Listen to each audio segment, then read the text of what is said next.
বিয়ের পর স্বামীকে ঘরে তুলে নেন বউ, অর্থাৎ স্বামীকেই থাকতে হয় বউয়ের বাড়িতে। শুনতে অবাক লাগলেও প্রাচীনকাল থেকেই এই রীতি চলে আসছে মৌলভীবাজারের খাসিয়া সমাজে। এটি খাসিয়া সম্প্রদায়ের বিয়ের প্রধান একটি ঐতিহ্য। ফলে কারো বাড়িতে গেলে দেখা যায় নারীরা তাদের স্বামী সন্তান নিয়ে বাবার বাড়িতে সংসার করছেন। আমরা তো মাতৃতান্ত্রিক, সেই জন্য আমরা মেয়ে ঘরে আমরা ছেলেরা চলে যায়। আমাদের তো প্রেমের সম্পর্ক, তারপরে মা বাবার কাছে বসছিলাম, তারপরে এইসব ঠিক হয়ে গেছে, বুঝছেন। এক পর্যন্ত আগুয়াইছি, মানে আমাদের দুজনের জন্য তো কি বলবো, আমাদের বিয়ে হয়েছে, এখানে থাকবে, ওর মা বাবা সবাই কি করে, ওর যদি কোনো কি হয়, যেখানে সেটা এখানে থাকবে, ঠিক না?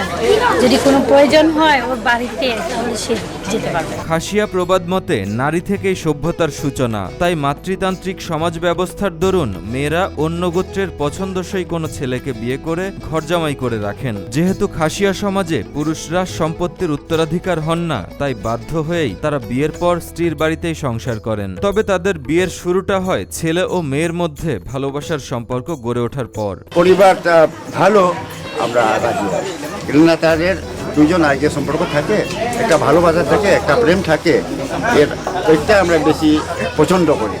কেননা এখানে কোনো বাঙ্গাসিয়া থাকবে না, অন্য বংশ বা অন্য জাতে যদি যায় আমরা বঞ্চিত করতে পারি। রীতি অনুযায়ী মেয়ের অভিভাবকরা প্রথমে ছেলের পরিবারের কাছে প্রস্তাব নিয়ে যান। তবে প্রস্তাবের আগে যাচাই করা হয় ছেলের ধর্মীয় আচার, রীতিনীতি ও গোত্রীয় সম্পর্ক। তাদের বিয়ের অনুষ্ঠানটি গির্জাতেই সম্পন্ন করতে হয়। গির্জার পাদ্রী নবদম্পতির জন্য প্রার্থনা করেন। বিয়ের সব অনুষ্ঠান শেষে বরকে রেখেই বরযাত্রীরা বিদায় নেন, আর জামাইকে ঘরে তুলে নেন নববধূর পরিবার। বর হচ্ছে অন্য পুঁজিতে, আর উনি হচ্ছে আমাদের এই পুঁজিতে আসছেন।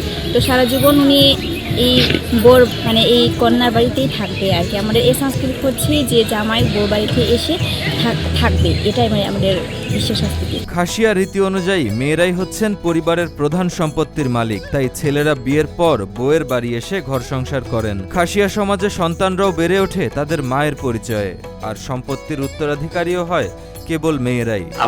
আমরা তো মাতৃতান্ত্রিক, সেই জন্য আমরা মেয়ে ঘরে আমরা ছেলেরা চলে যায়, এইটা বিয়ে। এবং আজকে যে আপনারা দেখেছেন এই ছেলেটা আজকে থেকে থাকবে, এবং এই বিয়ের মধ্যে মানে আনুষ্ঠানিকভাবে এটা আবদ্ধ হয়ে গেছে। কনে ও বর জানান তাদের মধ্যে প্রেমের সম্পর্ক ছিল।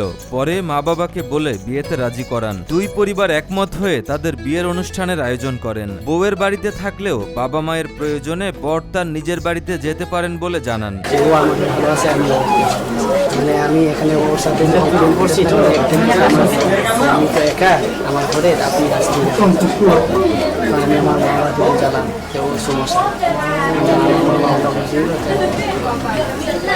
বলতে এখন আমার মা বাবা কিছু প্রয়োজন হবে আমাকে, আমি দিতে পারবো। কনের সহপাঠী জানান খুবই ভালো লাগছে যে বর কনের পুঞ্জিতে থাকবে। তবে বরের সহপাঠী বলেন এটা খুবই কষ্টের যে এতদিন একসাথে চলাফেরা করে এখন কনের বাড়িতে বরকে রেখে যেতে হবে। আজকে ওকে এখানে রেখে যাবো, এটা অনেক কষ্ট, যেহেতু এতদিন এত বছর মানে আমাদের সাথে যে ছিল, আজকে একদিন এই দিনটার জন্য যে অপেক্ষা করছি ঠিকই, কিন্তু আসলে ভাই এখন চলে যাবে, সত্যি আমাকে একটু খুবই কষ্ট লাগে, খুবই দুঃখ লাগে। কনের পরিবার জানায় খাসিয়া সম্প্রদায়ের বিয়ে বাঙালি কিংবা হিন্দুদের থেকে আলাদা। বিয়ের পর জামাইবাবু এখানেই থেকে সংসারের দায়িত্ব বুঝে নেবে। আর কনের বাবা জানান আজ থেকে মেয়ের জামাই তাদের সাথেই থাকবে, তবে ছেলের বাড়িতে কোনো সমস্যা হলে তখন সে যেতে পারবে। আজকে যে বরটা ও কিন্তু কনের বাড়িতেই থাকবে, কনে যাবে না বরের বাড়িতে।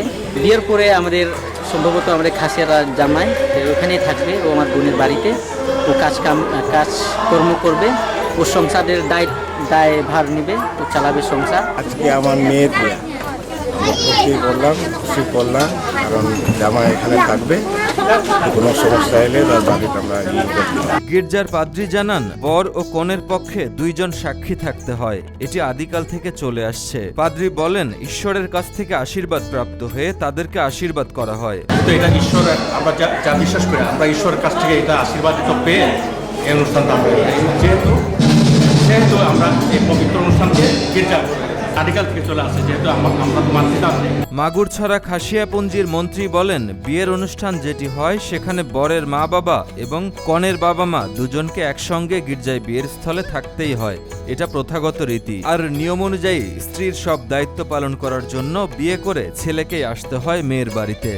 আমাদের যেহেতু প্রথাগত একটা নিয়ম আছে, যেটা ছেলে আসবে মেয়ের ঘরে, হ্যাঁ, তো সেটা যেভাবে হোক, অন্তত ছেলে তার যতই সম্পদশালী ছেলে হোক, তার যতই কিছু হোক, কিংবা তার অঢেল সম্পত্তি কিংবা তাকে মেয়ে নিয়ে যাওয়ার ক্ষমতা আছে পারিবারিকভাবে, কিন্তু এক রাত্রি হইলেও সে তার মেয়ের বাড়িতে তাকে থাকতেই হবে।